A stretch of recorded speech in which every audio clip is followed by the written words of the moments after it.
Suponha que eu cometi um estupro e matei a garota. O caso não foi provado no tribunal e estou livre neste mundo.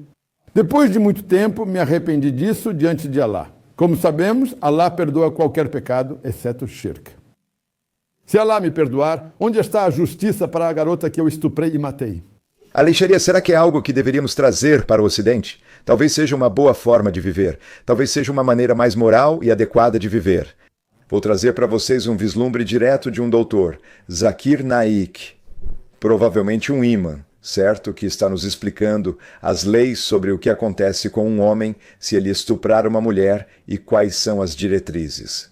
Tudo bem? Espero que vocês fiquem profundamente impressionados com a explicação dele sobre a lei Sharia. E espero que isso também esclareça para vocês se a lei Sharia é algo pelo qual qualquer ser humano decente gostaria de viver. Shafin Rashad de Kerala, Índia. Que Allah te abençoe. Eu tenho uma pergunta. Que Allah me perdoe se eu estiver dizendo algo errado. Allah é o mais misericordioso e o mais generoso. Suponha que eu cometi um estupro e matei a garota. O caso não foi comprovado no tribunal e eu estou livre neste mundo. Depois de muito tempo, eu realmente me arrependi disso diante de Allah. Como sabemos, Allah perdoa qualquer pecado, exceto o shirk. Se Allah me perdoar, onde está a justiça para a garota que eu estuprei e matei, de Shikfula? Mas o Shafin Rashad de Kerala fez uma pergunta. Hipoteticamente, se ele estuprar e matar uma garota e se o tribunal deste país ou deste mundo não conseguir provar que ele está errado e ele sair impune. Depois, ele reconhece seu erro, se arrepende sinceramente e sabe que Allah é Rahman Rahim. Assim, se houver arrependimento verdadeiro, Allah o perdoa.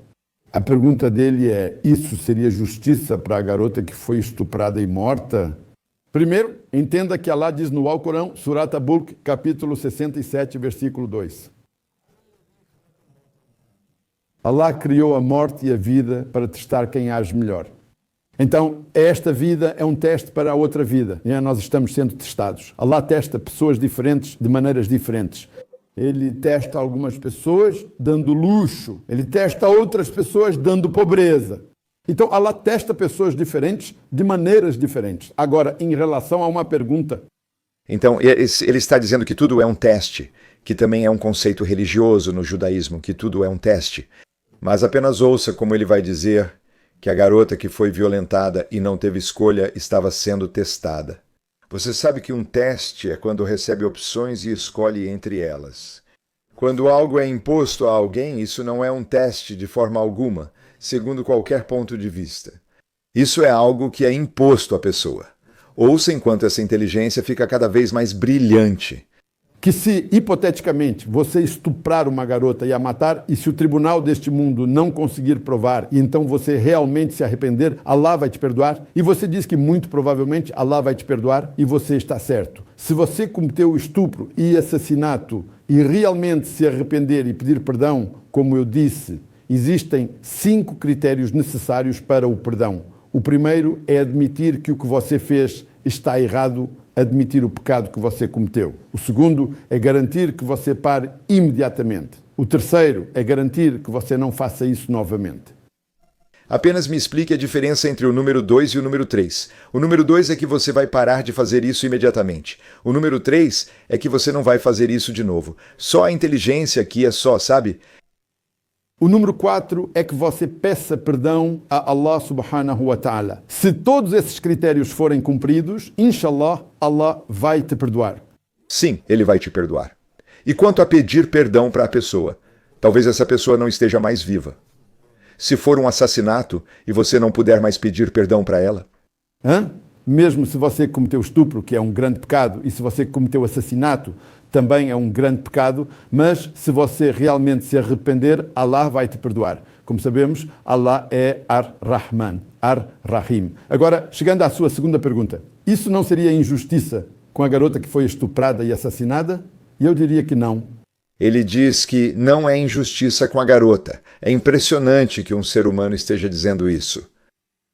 Porque tanto a pessoa que cometeu o estupro está passando por um teste neste mundo, quanto a pessoa que foi estuprada também está passando por um teste. E deixe-me explicar para você que Allah... Vou dizer antes da explicação dele. Isso coloca todas as garotas em risco. Por isso, mulheres em países sob a Sharia vivem constantemente ameaçadas, por causa da brilhante explicação que você vai ouvir.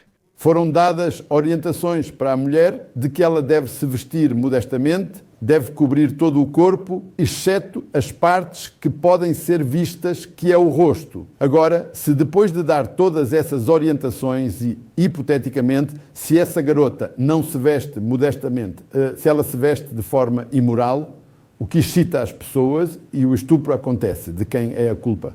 Até a garota tem culpa. Isso não significa que o rapaz tem o direito de estuprar, mas além do rapaz que cometeu o estupro e o assassinato, a garota também tem que seguir as orientações do Alcorão. Então, em outras palavras, ele está dizendo que se alguém se veste de forma imodesta, merece a pena de morte. É isso que ele está dizendo, o que é chocante. Se ela usou roupas obscenas, por causa das quais o estupro aconteceu, então ela é responsável.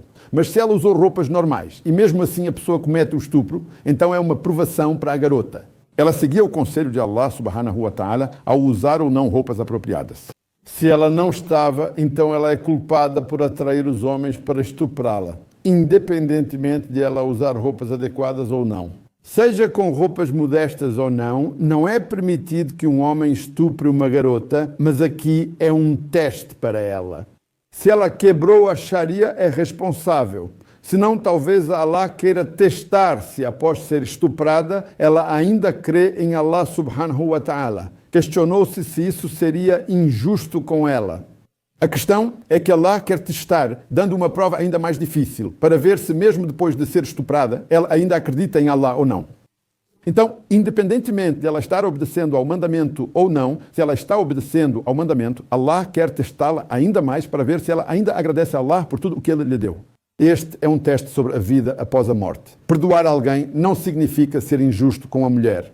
Porque a mulher pode ter cometido um erro falso, mesmo que ela peça perdão, ela será perdoada. Talvez ela não tenha cometido nenhum erro naquele dia em particular, mas talvez um dia antes, 2 dias antes, ela possa ter cometido alguns erros. Então, o teste é principalmente se o erro foi cometido ou não. Se a garota não cometeu nenhum erro e foi estuprada, e se foi morta, é claro que a justiça deve ser feita. Mas isso não significa que, se Allah perdoar ele, se ele se arrepender, Allah também perdoará aquela garota. Talvez aquela garota tenha cometido outros erros e ela se arrependeu.